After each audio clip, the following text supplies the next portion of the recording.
Welcome to Social Skills Coaching. I'm Russell, founder of Newton Media Group. Today, we're going to make you more likable, more charismatic, and more productive. Stick around. It's early Monday morning, May 23rd, 2022. The title of today's featured book from Patrick King, How to Read People Like a Book, tells you everything you need to know about the content of the book. But when you were a kid, did you ever have one of those wordless books? That sounds like the equivalent to me of reading body language. And the biggest key to reading body language is to have a baseline and understand what a person is like when they are normal. Let's learn some more today from Patrick King.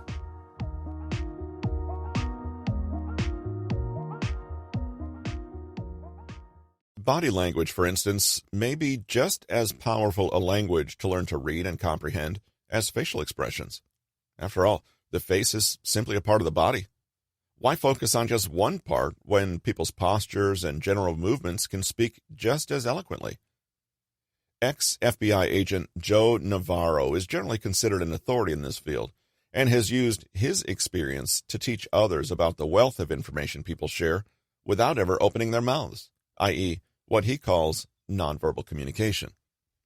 Originally from Cuba, and having to learn English after moving to the U.S. when he was 8 years old, Navarro quickly came to appreciate how the human body was a kind of billboard that advertised what a person was thinking. During his career, he spoke at length about learning to spot people's tells, those little movements that suggest that someone is uncomfortable, hostile, relaxed, or fearful.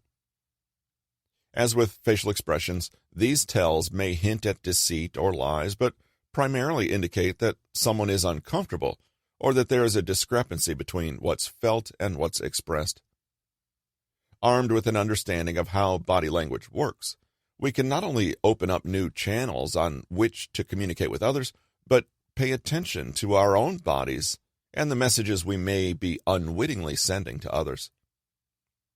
Firstly, it's important to understand that nonverbal communication is inbuilt, biological, and the result of evolution. Our emotional responses to certain things are lightning fast, and they happen spontaneously, whether we want them to or not. Importantly, they express themselves physically in the way we hold and move our bodies in space, potentially resulting in the transmission of thousands of nonverbal messages. It's the more primitive, emotional, and perhaps honest part of the brain, the limbic brain, that's responsible for these automatic responses. While the prefrontal cortex, the more intellectual and abstract part, is a little removed from the body and more under conscious control, it's also the part that's capable of lying. But even though a person can say one thing, their bodies will always speak the truth. If you can tune into the gestures, movements, postures, patterns of touching, and even the clothing a person wears, you give yourself a more direct channel into what they really think and feel. Navarro claims that the majority of communication is nonverbal anyway, meaning you're actively missing out on the bulk of the message by not considering body language. Consider that communication started out nonverbally. In our earliest histories, before the development of language, humankind most likely communicated by gestures, simple sounds, and facial expressions. In fact, from the moment a baby is born, it instinctively makes faces to communicate that it's cold, hungry, or frightened. We never need to be taught how to read basic gestures or understand tones of voice. This is because nonverbal communication was our first communication and may still be our preferred form. Think of all the ways you already take nonverbal communication for granted. In the way you show love or demonstrate your anger, even if you aren't aware of it, we're still processing vast amounts of information on nonverbal channels. Learn how to read this information, and you can determine if someone is trying to deceive you or perhaps if someone is trying to conceal their feelings and true intentions from you. You've probably heard of the fight or flight response before, but there's a third possibility: freeze. What's more, these responses to danger may be quite subtle, but nevertheless they speak to discomfort and fear. Our ancestors might have shown fight or flight when running from predators or enemy tribes, but those instincts might have followed us into the boardroom or classroom. The limbic brain is, again, responsible for these fear responses. Someone who was asked a difficult question or put on the spot may look like a deer caught in headlights. They may lock their legs around a chair and stay fixed tight in that position. This is the freeze response. Another possibility is physically moving the body away from what is perceived as threatening. A person may put an object on their lap or position their limbs toward the exit, the flight response. Finally, a third person may fight. This aggressive response to fear can show itself in picking arguments, verbally sparring, or adopting threatening gestures.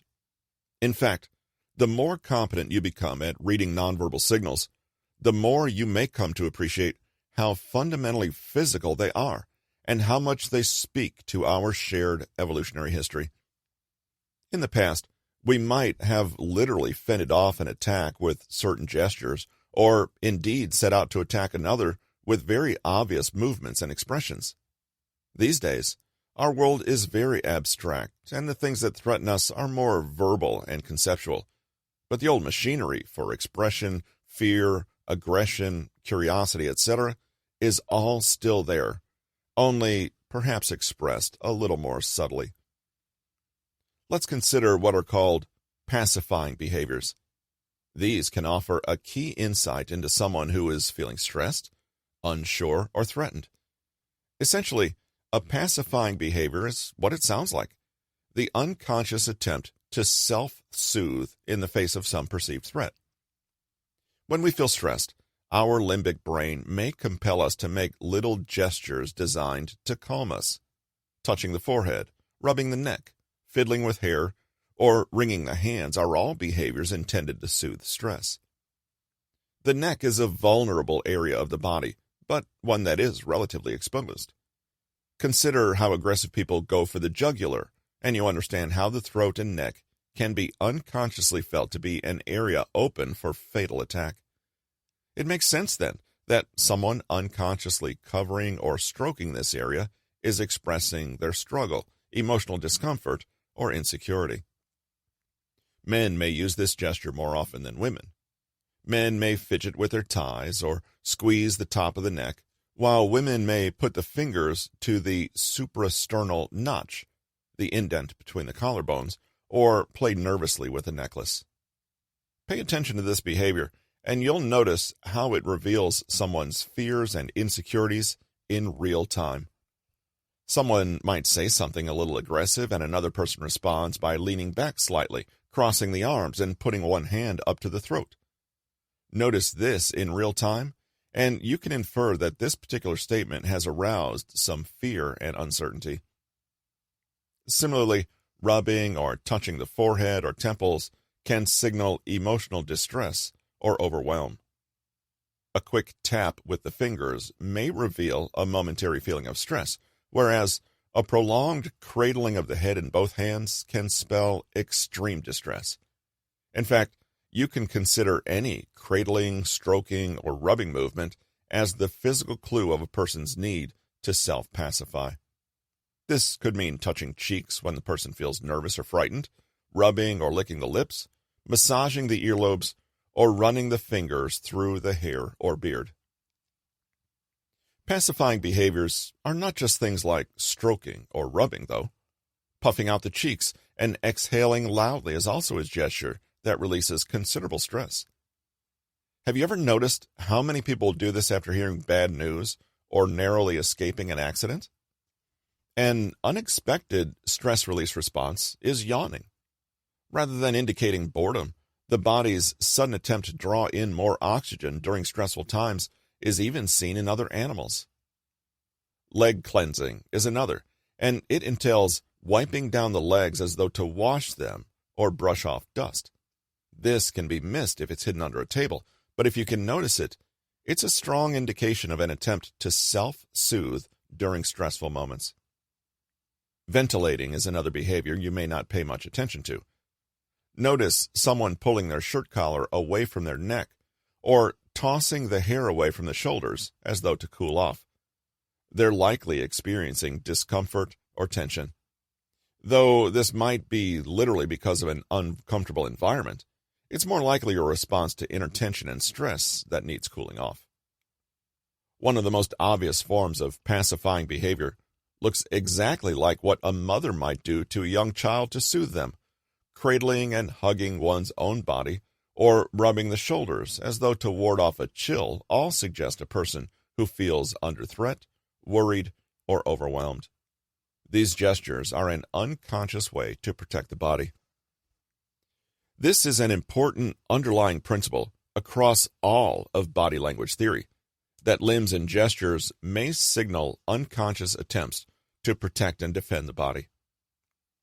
When you consider that the torso contains all of the body's vital organs, you can understand why the limbic brain has reflex responses to shield this area when threats are perceived, even emotional threats.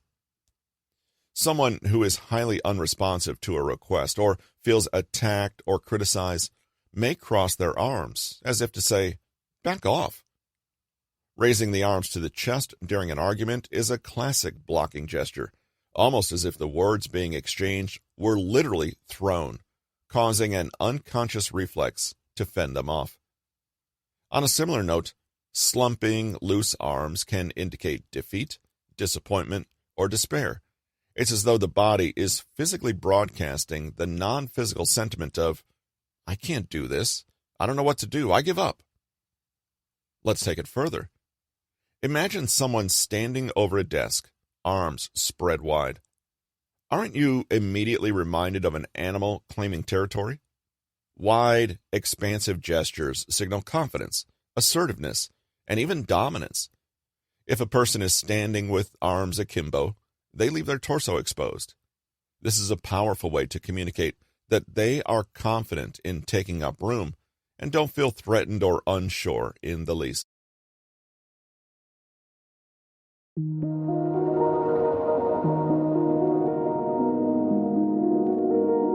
This episode of Social Skills Coaching was brought to you by Newton Media Group. Thanks for tuning in. If you enjoyed today's episode, head over to bit.ly/PK Consulting and gain access to more free resources from author Patrick King.